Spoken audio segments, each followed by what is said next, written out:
they would like. There are maybe 1,400 of these recordings on YouTube. It's like a reference library of meditation and Kundalini yoga, Rudra meditation. And you can go there. It's free. You can go and listen and find things that might help you in your daily practice. And does anyone have a question?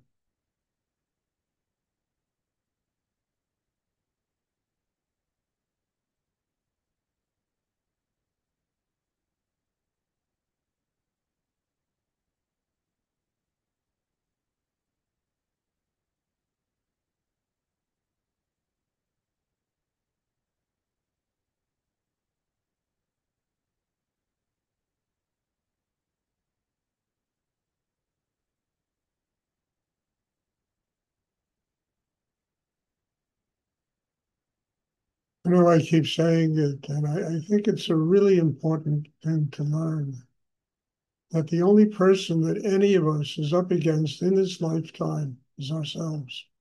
And though the world presents kind of a very complicated mystery, ultimately it gets back down to have we developed a system inside that's strong enough to live with an open heart in this world that we live in? Have we done the work on ourselves that enables us to be grounded, have balance, have a quiet mind, open heart, managing to use sexual energy to activate Kundalini, and to use all of these energies in ourselves that really make people crazy, and to use them for a real purpose, which is the development of one's humanity and the ultimate step, you know, to become spiritually enlightened. And whatever really seems like it's an enemy is not really an enemy unless we make it an enemy. We get depressed instead of going into some, swoon inside ourselves and allowing that depression to go on for months. We say, how do I get stronger so I can master my depression, master my inner life? How do I build a system inside? Because that's what it's telling you. It's telling you that you need to build a system inside that's strong enough to master these things so that they begin to listen to you instead of you becoming a servant of depression and unhappiness and all kinds of stuff that create anxiety and neurosis inside people. And the incredible thing is we can do it. I mean, I'm not talking from, having read about this in a book. I'm talking from having been through it. I'm talking from the earliest periods of my life, having to deal with all of these negative forces that used to really get me into a very difficult state when I was younger. And finally saying to myself, well, what is the answer? When I met Rudy, he taught me how to do it. Even before Rudy, I knew it was me. I had to master myself. And of course, this meditation exercise he taught me was the first step into truly mastering my inner life.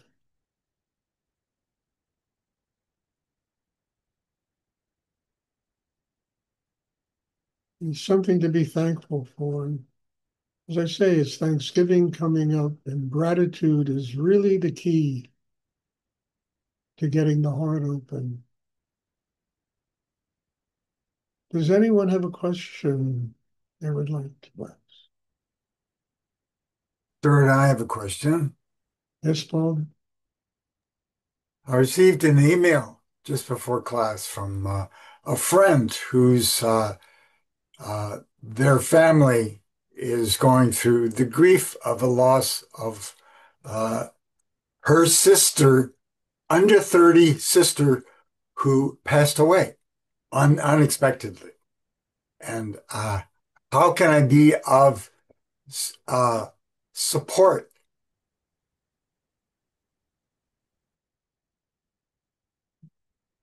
Bob, I answer this question almost every day. I really mean it. How could you be of support? First of all, find this friend of yours or sister, find them in your heart.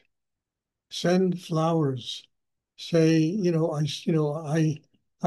have my compassion, my empathy, and let it be real, let it be a real sense of the pain that these people are going through and the recognition that these people probably don't have very deep training in, letting go of somebody when they're ready to leave the world.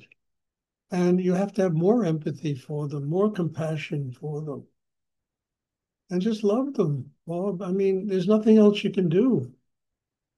Just have to love them. You have to get strong enough in yourself to truly, unconditionally love these people, and in many ways make up for the difference of their lack of knowledge of how to deal with the passing of a person. I mean, I talk about it in this, I hate to keep mentioning this book of mine, but it's an interesting book. Right at the beginning, it starts out with, when I was 16 years old, my father died, and the last day of his life, I went to his hospital room and I never saw my father in such a deep state of serenity. And I was a kid. What do I know about meditation, work, about chakras, about any of the kind of stuff I grew into in my life? But this nurse of his, I'll never forget her. God bless that woman. When she told me to her experience just before people leave the world, they go into a state of deep serenity. It's like they have let go of everything. And it was the first time in my life I had ever seen my father in that state of serenity. And I said to myself, Stuart, what? And it completely changed my life. I was going to be a doctor, a lawyer, and have a house in Scarsdale with a white picket fence and 4 television sets and 5 cars. And, and I became a hippie, started reading books about, Zen and Hinduism and Buddhism. And I mean, I said to myself, Stuart, you have to find somebody in this world who can teach you how to develop that kind of serenity before the last day of your life, that kind of inner peace. It began with my journey. That nurse, whoever she was, and my father became my first great teacher.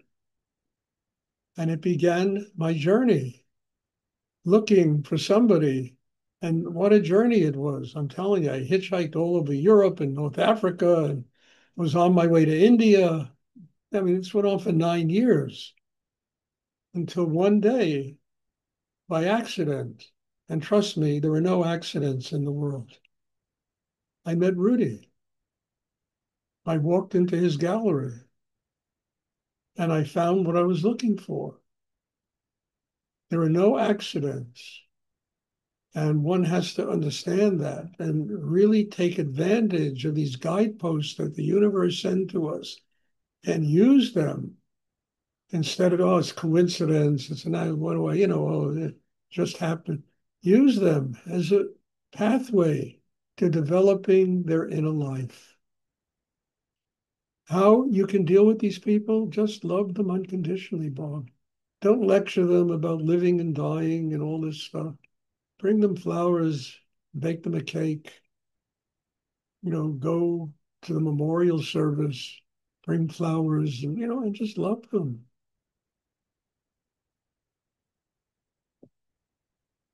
I mean, that to me is literally the best you can do.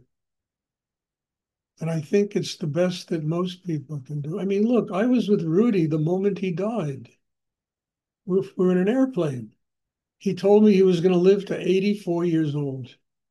And we're flying in an airplane to upstate New York. And four-seater plane, and we hit a mountain. And I was knocked unconscious. I woke up, and Bo said Rudy had passed. And I'll never forget, I got down on my knees and I started trying to give him artificial respiration, rubbing his heart, trying anything. And when I finally realized he was gone, I said to myself, I just thanked him for allowing me to be with him the last moment of his life. That was my first thought, allowing me to be with him, knowing that his soul force flowing into my system is what saved my life. He not only saved my life the day I met him, he saved my life when we hit that mountain. And I knew I no longer had a life. My life had to be in service of higher energy in the universe. No matter what I went through and what I have to do in this world, the ultimate goal is service of higher energy in the universe. And I said to myself, I'll never forget it. I said, Stuart, now you'll find out what the last 6 years were all about. That was one of the first things I said to myself. What did you learn from this extraordinary master that you studied with? Can you apply it to your life? And boy, I'm telling you, life was rock and roll. I mean, it took every ounce of strength and energy in me to apply what I learned from him in my life. But it worked. Now, most people don't have educations like that. Most people, they born, they live, they die. When people are born, everybody's happy and there's joy and there's love and there's sweetness and kindness. People die. All there is sorrow and sadness. And there should be the same kind of rejoicing when people leave the world. It's the pathway of the soul. It needs to leave the world in order to come back in a new incarnation in its progress of attaining enlightenment. I mean, birth and death are equally as important in the evolution of a human being. All we have to do is build a system inside that allows us to be strong enough to do what I'm talking about. That's what meditation is for. Not about me having disciples and having students. I'm not interested. Had enough of them over the last 40, 50 years. You know, it's about each and every person using what has been made available to them to ultimately be able to sit in front of the real guru, not Stuart, but life. Life is the real guru.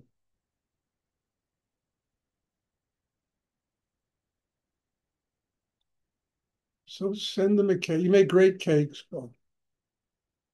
I mean it. You really make great cakes. I remember your cakes. Send them a cake, send them flowers, go visit with them, hold their hand, love them. Just love them.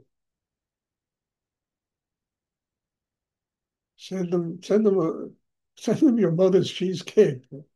That'll make them really happy.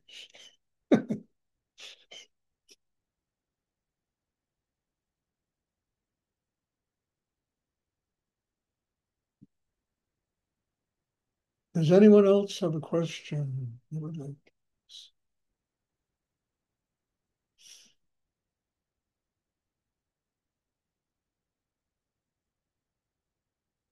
ask? Okay. And there'll be meditation tomorrow evening at 7:30. And Thanksgiving is on Thursday, so I don't know, it's generally a big family day. So I'm not sure there'll be a meditation, but I'll let you all know. Okay. And if there is, and another announcement, I know people live on 4 different continents in this class, thousands of miles away. But every Saturday, including this Saturday, I'm going to be having an in-person class, and all of you invited. You know, if you happen to live in the neighborhood, come. If you happen to want to come spend a week here, I will do class with you every day if you're willing to make that kind of effort. So God bless you. Thank you. And there'll be class meditation tomorrow evening. Have a wonderful day and just go into this week with an open heart. It's really about love. God bless you. Thank you, Stuart. Thank you, Stuart. Thank you, Stuart. Thank Thank you. you, Stuart. You're welcome.